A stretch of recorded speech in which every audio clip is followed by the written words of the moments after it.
बलियापुर में इंस्पेक्टर टोंडे बहुत प्रसिद्ध पुलिस वाला था। उसे सब लोग बहुत अच्छी तरह से जानते थे, इसलिए नहीं कि वो बहुत बहादुर और ईमानदार था, बल्कि इसलिए क्योंकि वो बहुत बेईमान और घमंडी था। टोंडे एक हवलदार के साथ राशन की दुकान पर जाता है। ओ मंगतलाल, अरे बहुत शिकायत आ रही है सामान में, हैं? मिलावट करता तू, हैं?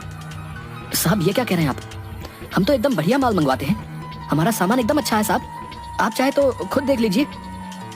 ओ सेठ हो, मुझे इतना मत सिखाओ समझे, तेरे को पकड़कर जेल में भेज दूंगा। राशन में मिलावट करता है और मुझे सिखाता है। नाम भूल गए क्या हमारा? इंस्पेक्टर टोंडे, समझे? इंस्पेक्टर टोंडे। पर सर जी दया करिए, आप जो बोलेंगे वो मैं करूंगा। देख, अगर तू जेल गया तो तुम्हारा बहुत खर्चा होगा, वो मुझे दे दे, मैं तुझे छोड़ दूंगा, वरना जेल जाएगा तू। हम कर भी क्या सकते हैं, इस राक्षस का तो अब हर महीने का यही हो गया है। मंगतलाल टोंडे को पैसा दे देता है।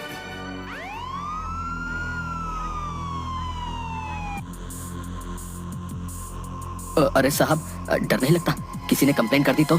झंझोड़ कर। अरे झंझोड़ सिंह, तुमको पहले ही डिपार्टमेंट ने झंझोड़ रखा है, चुपचाप साथ रहो और मजे लो, समझे? मुझसे बहस कर रहा था, नहीं जानता कि पुलिस वाले से पंगा नहीं लेना चाहिए। मेरे पास इतनी पावर है कि किसी को भी आसानी से सबक सिखा सकता हूँ। क्या बात है साहब, आप तो बड़े निडर हैं, मुझे भी सिखाइए ना कैसे लोगों से पैसे वसूलते हैं, मुझे अपना चेला बना लीजिए झंझोड़ कर। तू अभी नया नया पुलिस में भर्ती हुआ है ना, मेरे साथ रहते रहते सब सीख जाएगा तू। टोंडे पुलिस की वर्दी का गलत उपयोग कर रहा था। समोसे की दुकान पर। अरे मंगलू, चाय समोसा दे, चाय एकदम कड़क बनाना। अरे मालिक आइए आइए आइए आइए, गुड्डू साहब के लिए 2 प्लेट समोसा लगाओ, गर्मा गर्म, और साथ में चाय। मंगलू अपने बेटे गुड्डू को चाय समोसे देने भेजता है। खा पीकर टोंडे जाने लगता है।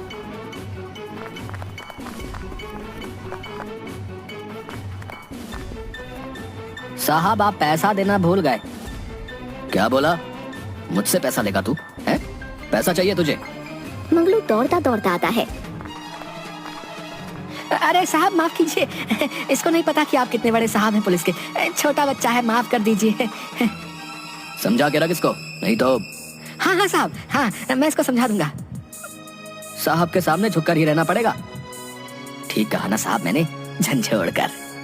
और नहीं तो क्या, बड़ा आया मुझसे पैसे लेने वाला, सारा मूड खराब कर दिया। टोंडे सबके साथ ऐसा ही व्यवहार करता। सड़क किनारे सब्जी की रेड़ी के पास जाकर, ए बुढ़िया, तुझे मना किया था ना यहाँ सब्जी की दुकान न लगाने को।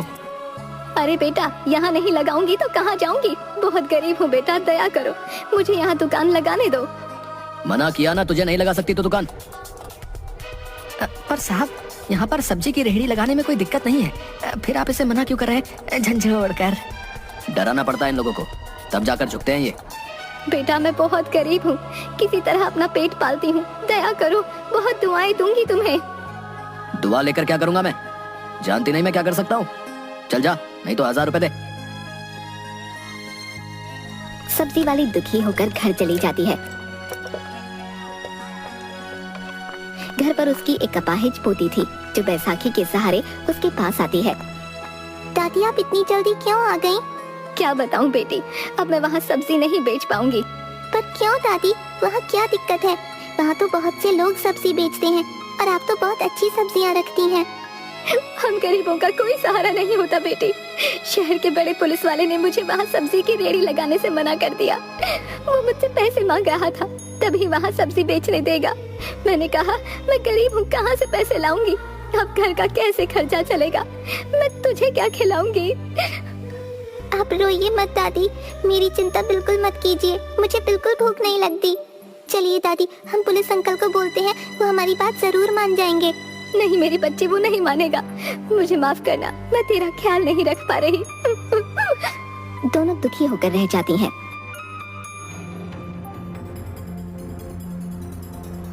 उसी शहर में केशव नाम का एक गरीब ऑटो चलाने वाला रहता था। एक दिन टोंडे गश्त लगा रहा था,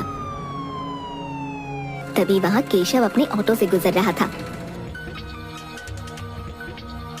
टोंडे उसे रोक लेता है और चालान मांगता है। हाँ भाई, गाड़ी के पेपर दिखा। साहब मेरे पास सब पेपर हैं, आप देख लीजिए। हाँ तो क्या, 1000 रुपए दे, तेरा चालान कटा है। 1000 रुपए किस बात के साहब? मेरे तो सारे कागज सही हैं। हाँ हाँ, इसके सारे पेपर सही हैं झंझोड़कर। तुम चुप रहो। जो बोल रहा हूँ वो कर, वरना तेरी गाड़ी जब्त कर लूंगा। पर ये गलत है साहब, मैं क्यों दूं आपको पैसे? पैसे मैं नहीं दूंगा, ये आप लोग गलत कर रहे हो। टोंडे फिर भी केशव को शराब पीकर गाड़ी चलाने के जुर्म में जेल भिजवा देता है। इस तरह सब टोंडे से परेशान थे। यह हमारे गांव के जो इंस्पेक्टर हैं बड़े लालची हैं भाई, हर समय झूठे इल्जाम का डर दिखाकर हमसे पैसे वसूलते हैं। हाँ भैया सही कह रहे हो, हम तो बड़े परेशान हो गए हैं, काम धंधा करना भी मुश्किल सा हो गया है। अब क्या करें भैया, इनकी बात तो माननी ही पड़ेगी, वरना पता नहीं ये क्या कर दे। अब देखो भैया कैसे हमें उससे राहत मिलती है, हर बुराई का कभी ना कभी तो अंत होता ही है।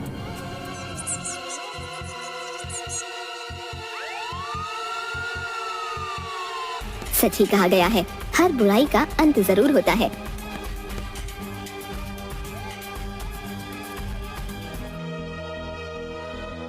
रिश्वत के पैसों से टोंडे ने एक कार खरीदी और अपनी पत्नी और बेटी को लेकर उसमें घूमने जा रहा था। अरे मालती, सुनती हो? देखो बाहर क्या लाया हूँ आज। अरे वाह, नई कार। क्या जी आपको बोनस मिला है क्या? अरे मेरी लाडो, इंस्पेक्टर टोंडे अगर चाहे तो हर रोज बोनस ले सकता है। तुम आम खाओ, गुठलियां क्यों गिन रही हो?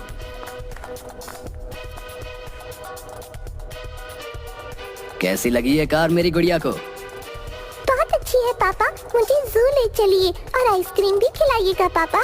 हाँ, पर पहले हम मंदिर चलेंगे, ठीक है? ठीक है मम्मी, पर आइसक्रीम जरूर खिलाना। तू मेरी गुड़िया जो बोलेगी वही होगा। टोंडे मस्ती में कार चला रहा था। अचानक सामने से ट्रक आता है जिसका ड्राइवर नशे में था, बहुत तेज गाड़ी चला रहा था।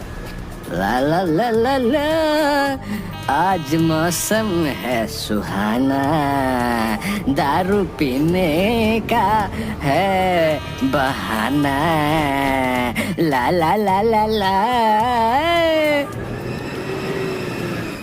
टोंडे की गाड़ी का संतुलन बिगड़ जाता है, वो एक पेड़ से टकरा जाती है। उसकी बेटी को ज्यादा चोट लग जाती है। तभी वहाँ केशव अपना रिक्शा लेकर गुजर रहा था।